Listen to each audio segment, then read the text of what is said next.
Okay, we're good to go. Okay, opening statement. We ready? Morning, everybody. This public hearing before the Akron City Urban Design and Historic Preservation Commission will come to order. The order of procedure here today will be: 1, the Department of Planning and Urban Development will present each of the petitions or applications on the agenda. 2, I will hear from the proponents. 3, I will hear from the opponents. 4, the Urban Design and Historic Preservation Commission members will then consider their decision on each matter. Our decision may be for approval, disapproval, or for time for additional study. Anyone wishing to speak on a specific item under consideration will be recognized and identify himself or herself by name and address. Also, I would like to announce those in attendance today that if you intend to speak or offer any comment or opinion pertaining to any items in this program, you will need to be sworn in for your testimony. And with that, let's move to the corrections or approval of the minutes of the March 3rd meeting. Does anybody have any comments on the notes?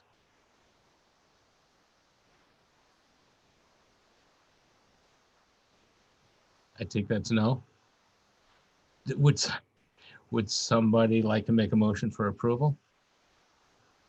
I'll So make a moved. motion. Leanna, Seconded. okay. Second. Motion carried. All right, on to new business. We've got the first item is UD 2020-03HP, the application for the Akron Historic Landmark status for the Schrader Building at 711 Johnson Street. Kurt, I assume I'm turning this over to you now? Well, Yeah, we'll need to have some folks sworn in though first here. All right. Okay, I'm going to go ahead and swear in Mr. Mulhauser first. If you could please raise your right hand. Do you swear or affirm the testimony you're going to give is the truth? If so, please say I do. I do. Thank you. Okay, next we'll go ahead and swear in Amanda Laughlin. If you could raise your right hand. Do you swear or affirm that the testimony you're about to give is the truth? Please say I do, if so. I do. Thank you. And finally, Mr. Bronson Carpenter, do you swear or affirm that the testimony you're about to give is the truth? If so, please say I do. I do. However, I'm not giving any testimony. I'm just witnessing, I believe. Okay, thank you. And then, okay, that's it. Thank you. Yeah, good morning, members of Urban Design Commission. The A. Schrader Son Incorporated of Ohio building, the Schrader building located at 711 Johnson Street, was constructed in 1926. The building is a 5-story concrete and brick warehouse dominated by windows on each facade. The building is an excellent example of early 20th century daylight factory property type. Designed by the Turner Construction Company, one of the world's largest management construction companies, responsible for many significant commercial buildings of the early 20th century, the building retains a high degree of historic integrity. August Schrader founded his company in 1844 in Manhattan. The company patented the first pneumatic tire valve in 1893. Originally intended for bicycles, the Schrader valve was soon adapted for automobile tires and is used in every modern day automobile tire and most bicycle tires. The business located a branch in Akron in 1921 at the height of Akron's rubber boom. The company constructed the existing 1-story brick distribution center located at 705 Johnson Street in 1921. In 1926, Schrader hired Turner Construction to design and build the existing 5-story Schrader building at 711 Johnson Street. According to Summit County tax records, another 1-story brick building was constructed at 695 Johnson Street in 1934. The existing configuration along Johnson Street includes 3 buildings connected by garages. Only the 5-story building located at 711 Johnson Street is being submitted for local landmark designation. Both 705 and 711 Johnson Street are in the process of being nominated for National Register designation. The owners of 711 Johnson Street are intending to renovate the 5-story structure utilizing historic tax credits.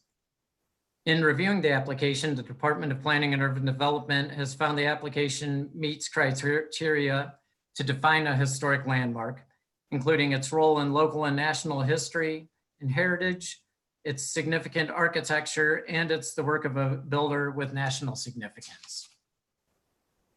Based on these findings, the City of Akron Department of Planning and Urban Development recommends the Urban Design and Historic Preservation Commission approve the designation of the A. Schrader Son Incorporated of Ohio building located at 711 Johnson Street as a local historic landmark.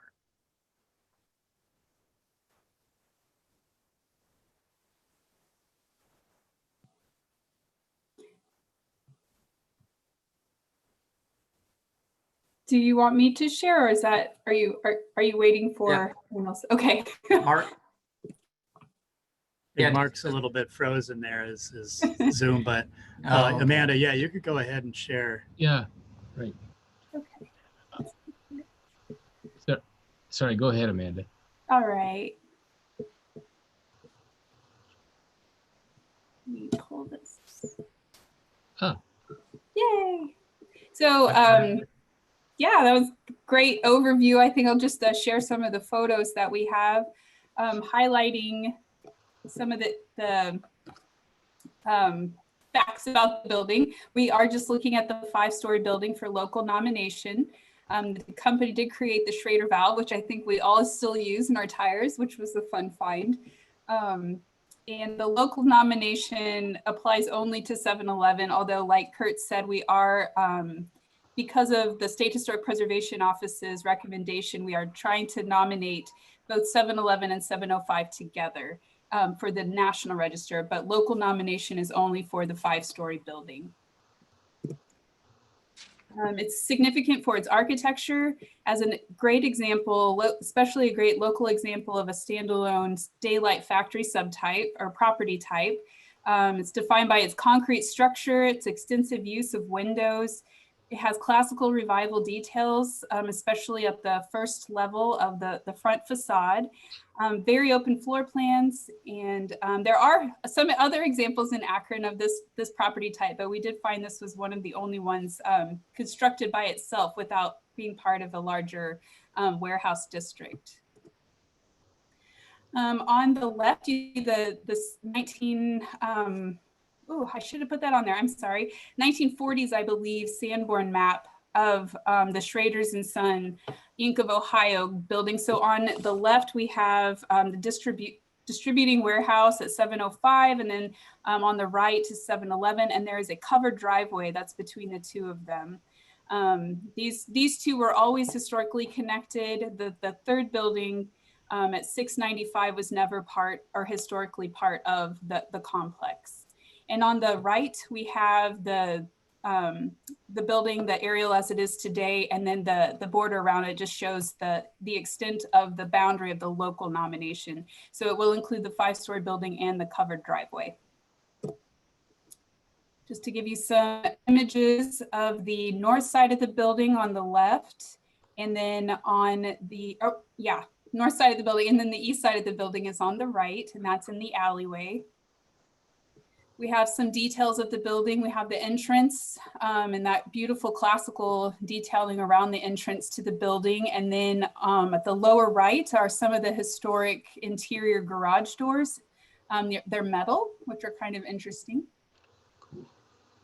We have basically, this is a typical floor plan of the building. The 5 floors are just open, defined by this grid of interior concrete columns. The front of the building is angled to fit Johnston Street. And then again, that covered drive, which has a skylight over the top of it. Some of the interior images, there have been over the years a few interior partitions that have been constructed on each of the floors, but it generally remains very open on the inside. Just a beautiful structure, if I do say so myself. And then a few of the interior details, including the old freight elevator, and then the main staircase, which is in an angled part of the building there at the, I guess that would be the southwest corner of the building. So that concludes, and I'm happy to share or answer any questions. Shall we go to proponents at this point? Does anybody have questions? Leanne, yeah. Is there a reason why you're not adding the second building to the local landmark, especially if you're going to place them both, hopefully on the National Register of Historic Places? Yes, that's a really good question. We were doing it in deference to the owner of 705, who is not very supportive of having his building listed locally. So it won't have any impact on him being nationally listed. So it was kind of a compromise for us to do just the tall building. I understand. I always get concerned with things like that because obviously listings don't stop things from happening. But if you're going to be doing work on the building beside it, I was hoping that maybe it was a package deal, but it sounds like two different owners. Hopefully the success of 7-Eleven will then rub off on 705. That's what we're hoping as well. Yes. Okay, thank you. You mentioned it's climate controlled storage. I'm just curious. It looks like those are steel casement windows. Is there a plan to insulate or replace the glass? I'm just out of curiosity. Yeah, that's a good question too. I know they're working on it. Basically, it's an interior storm window. So they're going to repair what is there on the exterior. So they'll keep as many of the historic windows as possible and then build an interior storm. So you have that climate control, but you're retaining the exterior historic materials. Were any of the exterior windows operable? Yes, most of them are. There are some that are going to need some repair or potentially replacement. We're still kind of working that out with the client and the architect and the SHPO. So yeah, understood. So the storms only go on in the winter.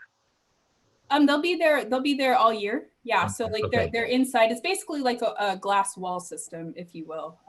Okay. From what I understand. Mm-hmm. Do you know if there's anything that's proposed in the project to provide to give some interpretation to the space because of its historic significance? And having said that, I'm with the Summit County Historical Society, and we have an extensive collection of the Schrader valves. Oh, that's so exciting. I know that we had, because of COVID, we weren't able to do a lot of the research that we needed. So that's very exciting to know that. We don't have any plans right now to put some interpretive panels up, but I can certainly speak to Mr. Carpenter and the other owners of the building to see if that's something that you all would want. I think that it would be fantastic, actually, because with the preservation movement, I've been involved for a couple of decades now, is that we love to save these structures. And then if we can show that history that's connected to it and the ability to reuse buildings, I think it really does assist individuals. And then also to give them an understanding of our heritage and the opportunities economically that company provided over time, and how that building today, because it's been saved, is going to help provide economy for the future. Good suggestions. I'm gonna write that down.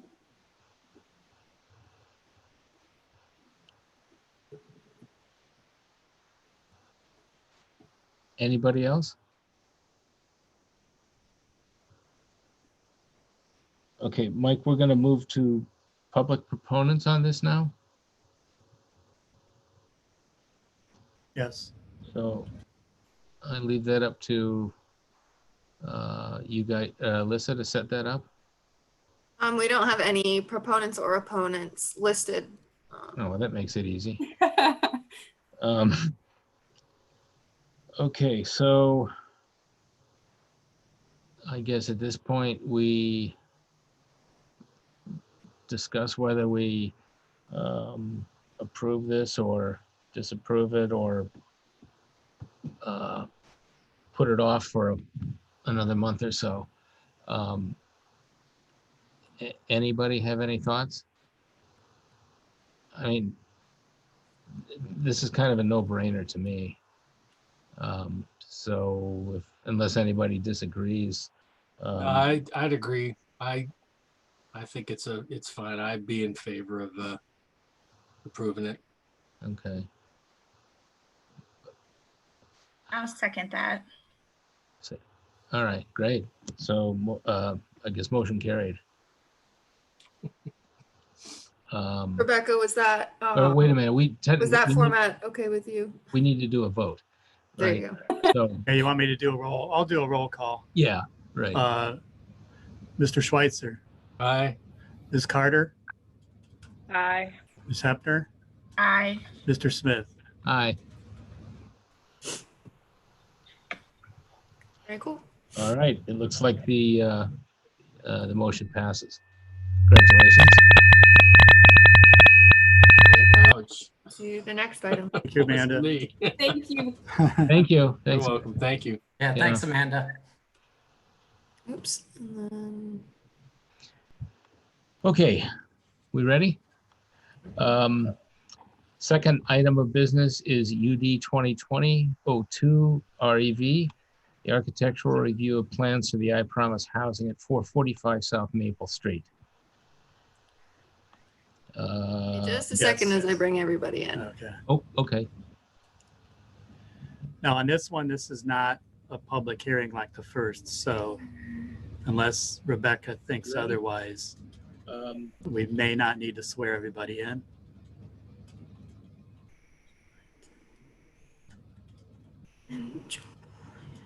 I don't believe so. I don't believe Okay. it. Yeah.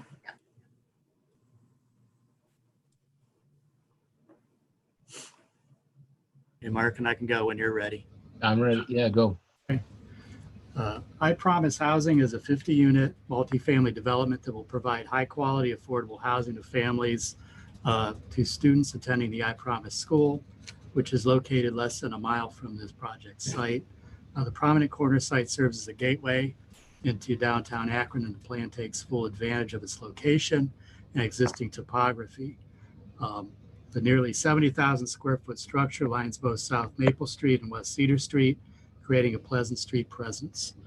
The scale and massing of the three-story building is respectable of the gentle hillside and allows for an ideally situated rooftop terrace with views of downtown. At this point, let's say that I Promise Housing has been designed to support the mission of the I Promise schools by providing high-quality housing and resources to Akron families. And I'll turn this over to the I Promise development team to highlight their design. Hello, I'm Kyle Julian with East Akron Neighborhood Development, and I'm a part of the development team here. We're joined by a couple of other members.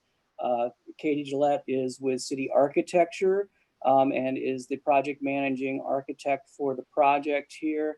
And then Bob Warner with Environmental Design Group is going to serve as our civil engineer and our surveyor and helping us through all things boundary-wise in this project.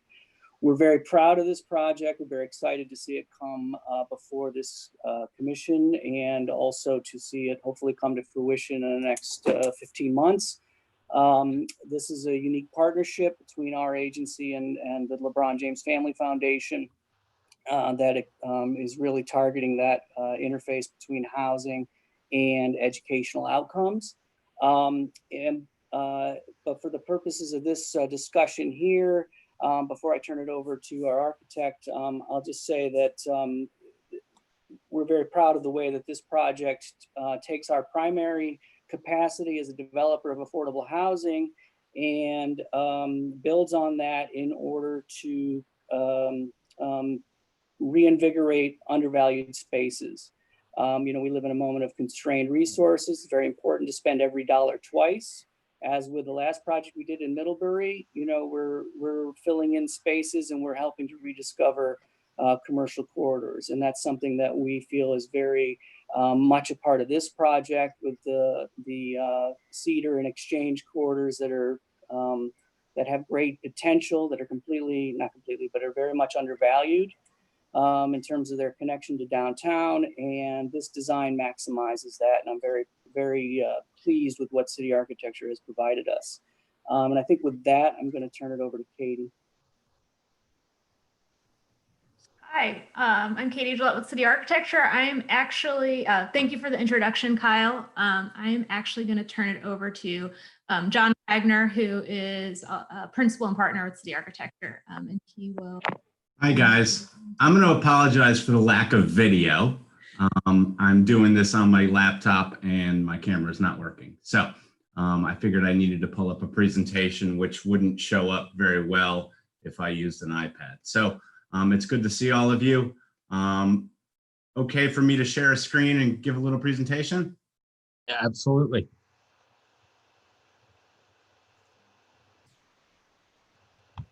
All right. Just to check, everybody's seeing a title page? Yes, I am. All right, fantastic. So we are working with East Akron Neighborhood Development Corporation, and we have gone through and been awarded tax credits from the Ohio Housing Finance Association to develop, let me see if I can get this full screen here too. To develop the I Promise housing located here at South Maple and West Cedar. It's located just under a mile from the I Promise school and just under 2 miles from downtown Akron. The site is a wonderful site, sort of stitched into existing residential, along with sort of anchoring this sort of commercial corridor. A few existing pictures of the site from various corners. The site actually presents an opportunity in one of its greatest challenges, which is a dramatic change in topography from Douglas Street down to Cedar Street, sort of along Maple, if that makes any sense to you. You can see here, this is the corner of Maple and Cedar, Douglas and Cedar stitching back into the neighborhood. This is the low point in the site.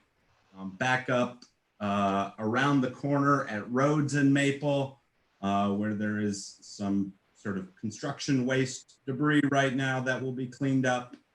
And then along Rhodes, where we will be sort of tucking in down into the hillside, majority of the parking. We felt it important that this site anchor at the street and become an important gateway, while allowing residents whose units are down at street level a little breathing room from the street, as well as providing a presence of the building up against the street on the major thoroughfare of Maple. I'm going to flip to the site plan here, and you can see we have a semi-L-shaped building due to the shape of the intersection. Down here at Douglas and Cedar is the low point. Up here at Rhodes and Maple is the high point. And when you see the architecture and the floor plans and the elevations, you'll understand that we're taking 2 3-story buildings and we're shifting them slightly a story at this sort of knuckle in the building to create that same scale and take advantage of the topography. There will be a main entrance along Maple for kids using the bus line and residents alike. And then we have discussed as the building is set back slightly a little bit more on Cedar to provide a little bit of a buffer for those ground floor units as the hillside slopes away. And then we have tucked in with the help of Bob from EDG, the parking here into 2 different levels to create a terraced effect to take advantage of hiding some of the parking, as well as minimizing the cost in terms of engineered fill and significant retaining walls. The floor plans, they're a little bit harder to understand due to the fact that the building shifts in plan, but this would be Maple Avenue. At Maple, we are trying to create what appears to be more of a commercial presence. These will be all of the amenity spaces for the building, including community room, conference space, study carrels, fitness room, bike storage, resident lounge, as well as leasing and management offices. Trash and services will be taken care of off the back side of the building utilizing compactors. They'll be wheeled out and then stored in a dumpster enclosure on the site plan. Every floor has common area laundry in the sort of the knuckle of the building. And then the building is made up of a mix of 2s, 3s, and 4-bedroom units, predominantly being 3-bedroom units to take advantage of the fact that this is family housing. This is the main level along Maple. Down one level along Cedar Avenue is the lower level. You can see the stair and the elevator go down there. But this would be that sort of, this space would be slightly above, would be one floor above that as it transitions into the hillside. As we go up the building, we have a typical second floor that is continuous all the way across, showing a mix of those similar units that I talked about, common area laundry, central core, and then up on the 3rd floor of the building along Maple, we're taking advantage of the fact that these stories have shifted, and we've created an outdoor space on the roof of the lower level building, which will have great views towards downtown. The architecture of the building is a mix of masonry, a metal, tongue and groove metal panel that looks like it would appear here as wood, and then a vertical vinyl siding in a couple of sort of simple but nice colors in terms of charcoal gray and an off-white. We wanted to break the scale of the architecture down, making sure that we take into consideration, obviously, maintenance, durability, as well as cost. So we're trying to maximize the amount of masonry down at the ground level. And then as we transition upward, we're going into, I would say, a mix of less expensive materials, but also trying to break down the scale of what is a longer building into smaller components so that it fits well with the residential neighborhood, but reads as one cohesive thought. So this is the main elevation along Maple Avenue. This is the main entrance. You can see that sort of commercial-like storefront, which is all the residential amenity spaces. And then as we go up, we're providing a mix of fixed and single hung large windows. And then I'm going to go to the other side. This is Cedar Avenue. So in the corner here, you can see that roof terrace would be up here. There's a smaller, lower level terrace that is just off of that resident lounge. And then you can see the mix of materials, how we've tried to maximize the use of masonry and the more expensive tongue and groove metal siding to create a rhythm that breaks down the scale of this longer building. Here's an aerial view looking at the intersection of Maple and Cedar. Again, that roof terrace here and that lower terrace. This is the main entrance into the building. The building, sort of sits gently in the site, and you can see the slope of the site as it sort of goes down Cedar Avenue. We've also looked at some signage with the building. The next couple slides show an indication of signage, simple standoff letters along the canopy.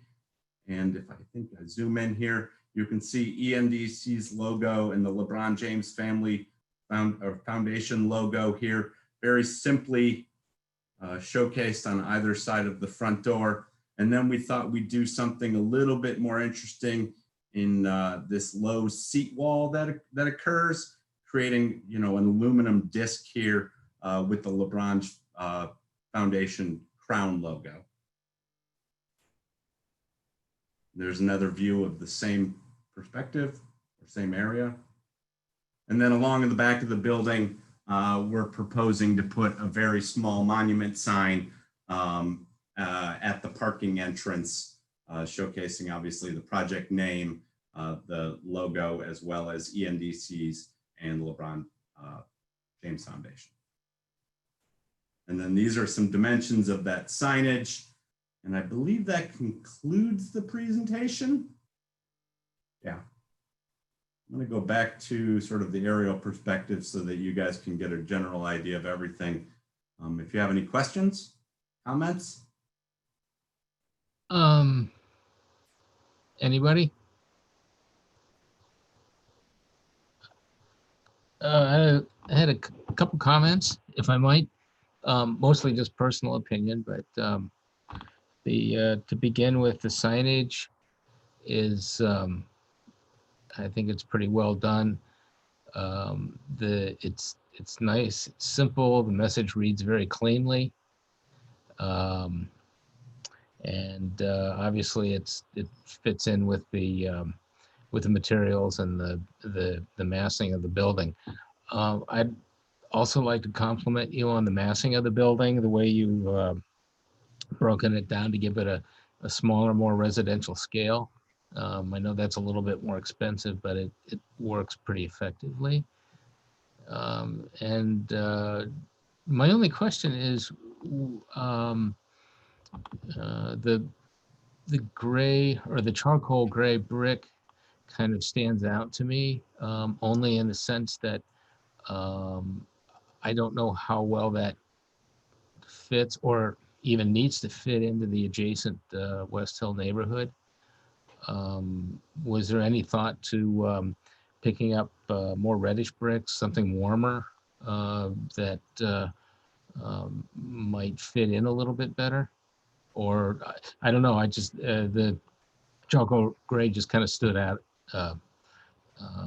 with me at first. Yeah, the brick we're looking at is actually sort of two different bricks. One is that warmer red, using it as soldier courses, and and then the darker brick. It's hard to see it here. Obviously, this is a rendering and our interpretation of that brick color, but I'm imagining it much more of a warmer gray than a cold gray. And it felt like the building wanted to be modern, but not overbearing in terms of, sort of stark coldness. We felt like the combination of the warm wood with the warm brick would make a very sort of good palette for the building as well as the neighborhood. I actually love the brick. I think that it does exactly what you said. It feels very modern. I mean, just from, my point of view, just my opinion, I love it. I think it's great. And I really also agree with Mark about the signage. I think it looks very clean and streamlined. And I think that that is going to be great for this particular location. I was going to mention at first when I looked at it, I thought it looked really modern too, but I like the gray because, as you know, 2 blocks away, or maybe just like 1 block away, you start to see the stone wall surrounding the Perkins-Stone Mansion. And I did talk with Lauren Burge for the Section 106 review because it's on the National Register of Historic Places. And of course, on the other side surrounding Saferstein Towers is also the stone wall. So I think that blends in well, and I think people will recognize that once it goes up.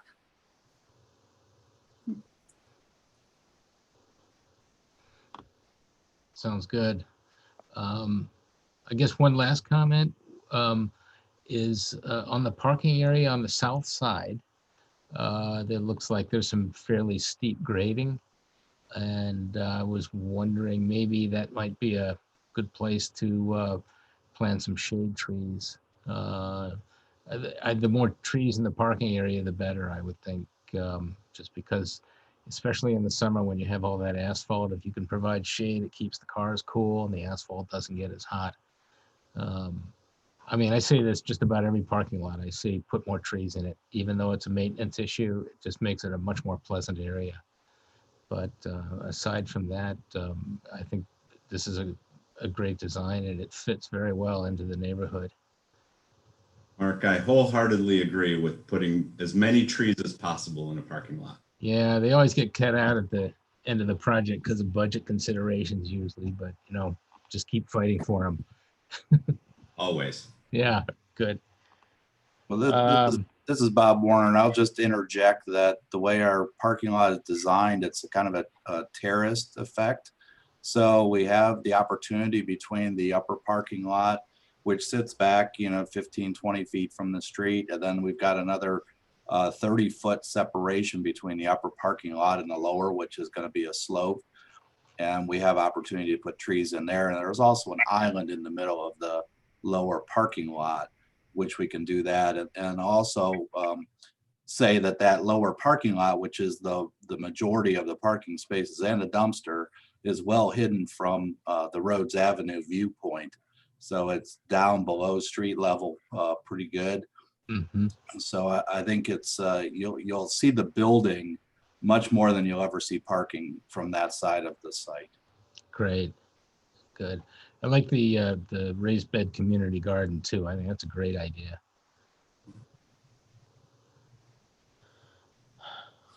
All right, anybody else have any more thoughts?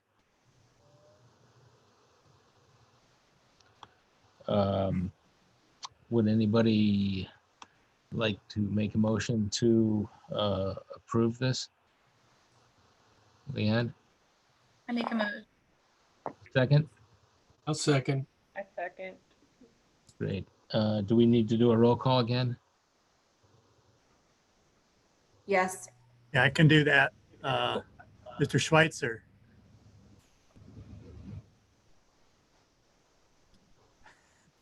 You're muted. Aye. Ms. His lips are Hepner, moving. Yeah. Ms. Hepner, Aye. Ms. Carter, Aye. Mr. Smith. Aye. Motion passes. Thank you. Yeah, thank you very much. I think we're all really excited about this project as well we were with the school to begin with. And this looks like you guys are really doing a nice job on it. We really appreciate the compliments. Great, thanks. Thanks all. Okay. 2 down. We ready for the next project? Yep. So third review is UD 2020-04 REV, architectural review of the plans for the residences at Good Park at the southwest corner of Mull Avenue and South Hawkins Avenue. And, Yes. that's you, Mike, right? Yes, thank you, Mr. Chairman. The City of Akron is the owner of the former approximately 17.2 acre Perkins Middle School site on the south side of Mull Avenue, west of South Hawkins Avenue. Neighborhood Development Corporation, whose parent company is Alpha Phi Alpha Homes, in partnership with the City of Akron, proposes an 82-unit residential development on the site to include a mix of 0 lot line townhouse units and single-family detached units on lots of varying sizes. The residence is a Good Park development, repurposes this land as a new neighborhood, complete with new streets, several residential options, and community green space. The development represents a significant opportunity to create new high-quality housing within this desirable neighborhood and is in accordance with the city's planning to grow Akron's strategy, housing strategy to increase the population of Akron. And with that, I'll turn this over to the development team of Alpha Phi Alpha Homes.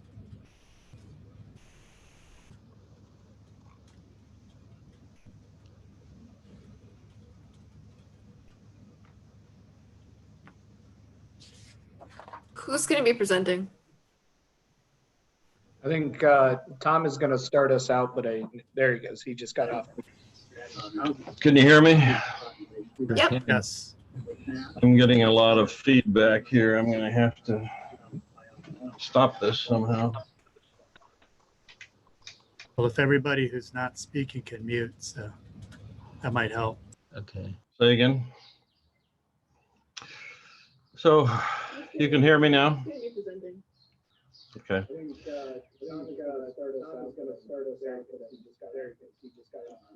Can you hear me? Can you hear me? Tom, what you need to do is close out of the live stream on your computer. Okay, is that what the problem is? Yes. I've got to find it. Say again. Say again. So you can hear me now? You can hear me now? Okay.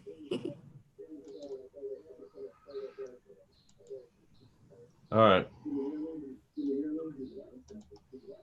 Tom, what you need to do is close out of the live stream on your computer. Yeah, that's what I'm trying to do. 10 Luddites in a meeting. All right. How's that?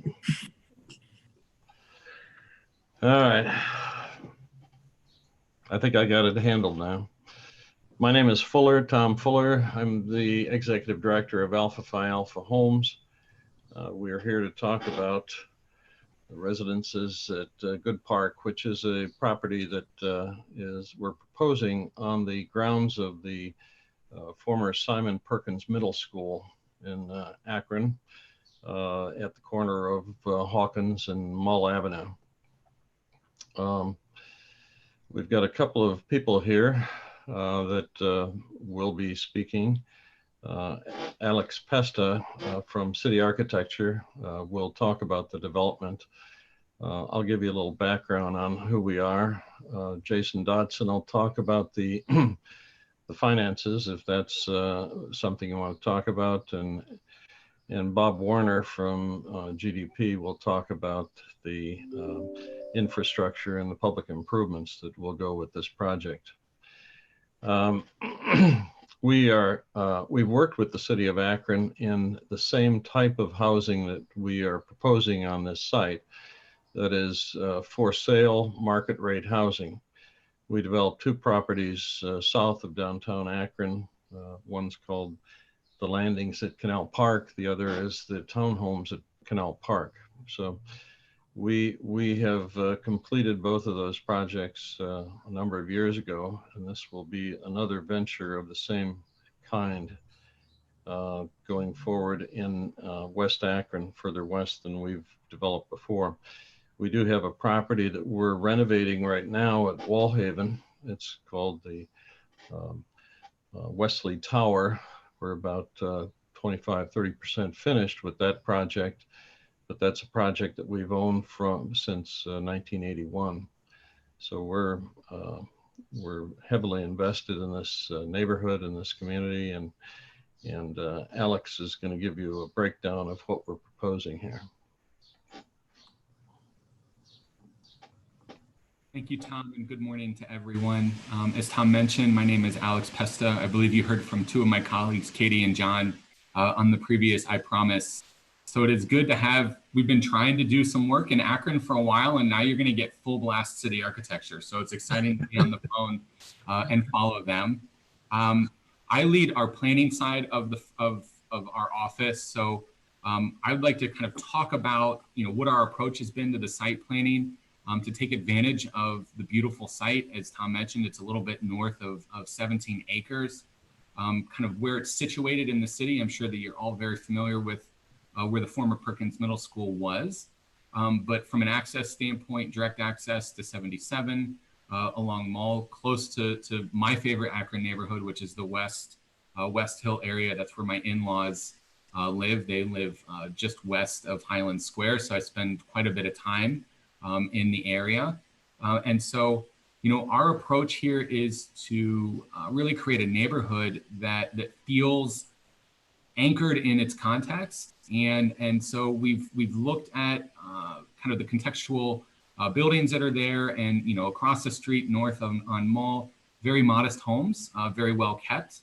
Further east, kind of closer to what I would consider kind of the downtown area coming off of Mall past Hawkins. The homes get a little bit larger. And so from a development standpoint, what we're really aimed to do is create a little bit more presence along Mall with the townhome units. So on Mall, they will be lined with townhome units, front doors that face Mall Avenue. The notion is that we would cut in on-street parking and provide visitor parking there. New streets then would feed into the neighborhood. And we are grateful that Bob Warner from EDG is on our team. He's going to make sure that all of the new infrastructure, utility placement, public rights of way, stormwater conveyance all meet or exceed the City of Akron standards. And we're working with him and his team to ensure that the green space and the open space really complements the architecture. Again, our aim is to create a neighborhood that's here. So as the townhomes kind of transition to the neighborhood transitions, we have a little bit larger scale townhomes again against Mall. Those are 3-story townhome units with garages on the ground floor. And then we kind of transition into the neighborhood. The houses get a little bit smaller, a little bit more modest.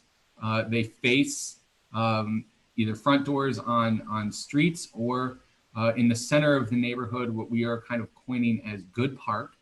We would like to create a centralized green space that is meant to serve the neighborhood, have amenities, dog walk, picnic areas, maybe some grills, those sorts of things to really feel like it is the center of a neighborhood. And then as we transition south towards the golf course, we are kind of allocating that these larger lots be set and set up for, and Tom can mention or kind of expand upon, but additional builders to do custom homes. So those would get a little bit larger in scale to take advantage of the proximity to the golf course and the view shed in and out. And so we would like to do that in a way that feels really anchored again into the context.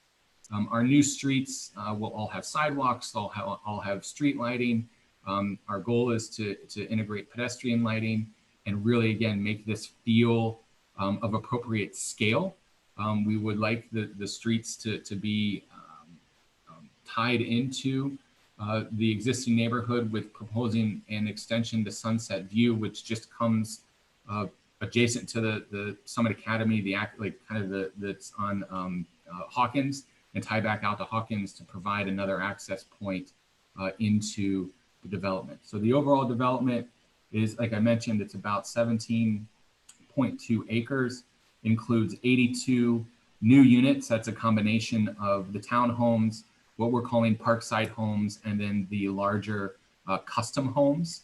And we believe that kind of the balance with the green spaces that are there really does balance out a nice new neighborhood that provides new living options for the City of Akron. We know that, as Tom mentioned, the city's administration is to provide new homes within the city proper, and think that this is an excellent opportunity to do so, and maybe gap some of where these types of home opportunities do not exist currently in the city.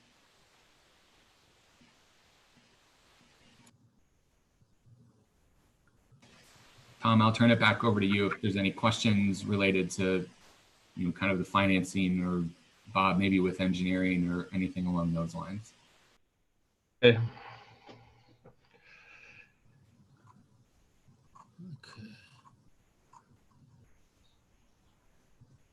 Any questions? Yeah.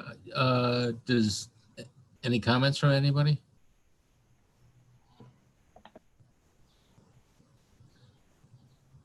Okay, then I'll start. The thing that I first noticed that I thought was the most intriguing was the square, or the I guess you're calling that the Good Park area in the center of the development. That's got a lot of potential. I think it's a really great idea. Question I have though is, when you build that square with the housing that surrounds it, have you thought about, I'm sure you have, but actually, what have you thought about the look of that housing, especially on the elevations that face the square? Is there a style or a partie or materials palette that you're considering dealing with that at this point? Sure, Mark, I appreciate that question. And so that square, I think what you're getting at is that like that really feels like a town square to us. Like that's a central green space. From an overall style for the architecture, it is, I can't really, it's leaning towards traditional without being too cute. I don't know if that's an appropriate way to describe it. Mm-hmm.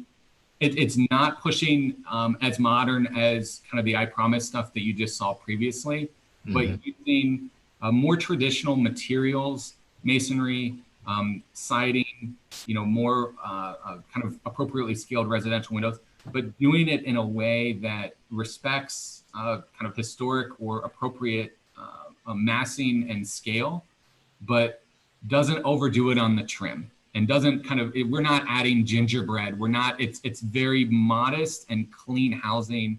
So it feels modern yet respectful of the context that's there.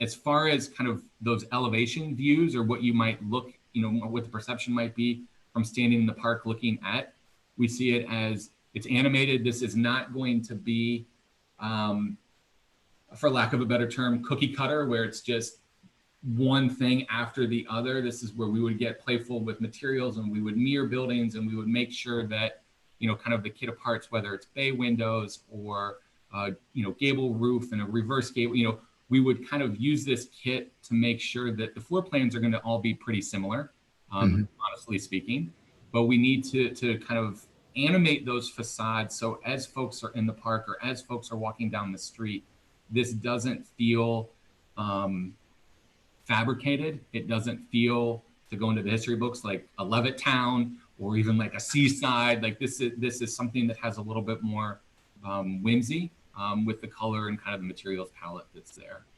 Yeah, there's this sort of balance in between continuity and breaking it up as much as you can, yet still maintaining the continuity. And with something like this, because it's such a, it appears to be a pretty intimate scale, that little park, I would think you could make a lot of differences in each one of the elevations facing the park and really push for that. Will you guys be developing a palette of materials and think? Okay, that's coming, obviously, right? But that's kind of what you're thinking along those lines? That is what we're thinking, and just in,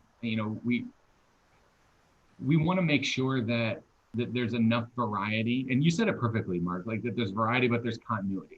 And so that materials palette and then kind of setting in or setting up for future conversations as far as design guidelines or parameters for, this is going to come in multiple phases. So ensuring that there is continuity carried all the way from phase one, all the way through kind of the ultimate completion of the neighborhood.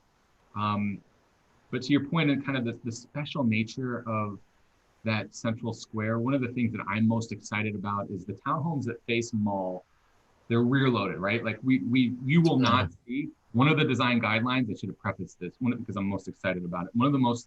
You will not see a garage door from the public right of way. That, like, no snout houses, no garage doors. Like, we're going to create auto ports and side entry garages to make sure that, that isn't what's going to dominate the landscape and the perception as people move through. So on mall, again, the townhomes, the front door will face mall. There's an alley behind to provide that kind of rear loaded access. And then the homes that then would face that central green space also are going to have garage access off of that alleyway. And from an urban design standpoint, what gets me excited is that means that there's no driveways on that street as it faces the park, which I think is incredibly important to have a continuous tree lawn and landscape from a pedestrian standpoint. I see. And we can pick that up also with the townhomes. Now on the balance of kind of the other two sides, we do have driveways because that's the best way to circulate through the site. We look at options of additional alleys, and truth be told, it adds a lot of infrastructure and cost that this can't really absorb. And it's increased maintenance and burden on the city of Akron to maintain. So this is our best kind of balance to do so, but are really, I think if you were to ask me, my favorite part is like, it's that central space and the relationship that the homes have kind of around that core piece. How do you park on the homes that are on the, I guess that's the south side of the square? Right. So those will have driveways and then rear loaded garages. So they'll either have a detached garage or they will have a garage that they'll have a detached garage in that case. Okay. So, and then I get it. Yeah. I mean, that should work really nicely. Yeah. Now we're studying kind of a parkside, kind of what we're considering a parkside model, whether it's a detached garage with like a connected breezeway, like details to be determined. Mm-hmm. But we do want to make sure that, again, the drive that we're trying to make is that it's as pedestrian friendly as possible, and that the perception is that this is a place for people. We know that people are going to drive to and from home, but that doesn't mean that it needs to be centered around vehicular traffic. Sure. The streets in the project look to be narrower than, well, Mall and the other one. Is there on-street parking? I'm going to turn it over to Bob from EDG on to kind of handle the streets piece. Okay, sure. Again, this is Bob Warner with EDG, and there is on-street parking on the main roads. There, we worked with the city engineering department. They're a typical 27-foot wide street. The street that is parallel with Mo Avenue, that is what Alex talked about, the alleyway, that is 22 feet wide, and that will not have on-street parking, because we have parking, guest parking on Mull Avenue, and then again at the fringe of the park. So that street is narrower. The rest of them are all at 27. Kildare will also be 22 feet wide. We're proposing Kildare as an existing roadway there, and it's kind of, we're going to use that as the buffer between this project and the apartments to the west. And so we're proposing a one-way direction on that with an entry off of Sunset, and then the existing entry onto Mull Avenue. And that will be a one-way going in a north direction, but that'll be narrowed to 22 feet as well, without any on-street parking. Okay, great. One last question. It looks like all the streets are tree lined.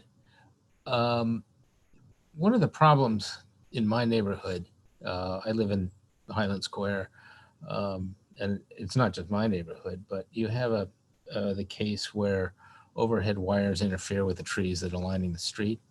Are the utilities all put underground in this one, or have you guys thought about how to deal with the trees and utility connections?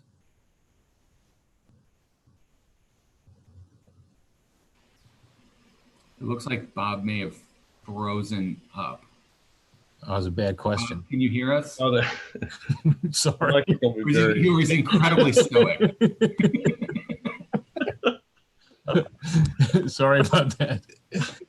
No, Mark, I'll attempt to answer it, and I would defer to Bob. But the intent is to do everything underground to the best of our ability to avoid that. Great. Oh yeah, that'll make. I looked at offsets to make sure, utility offsets underground to make sure everything works.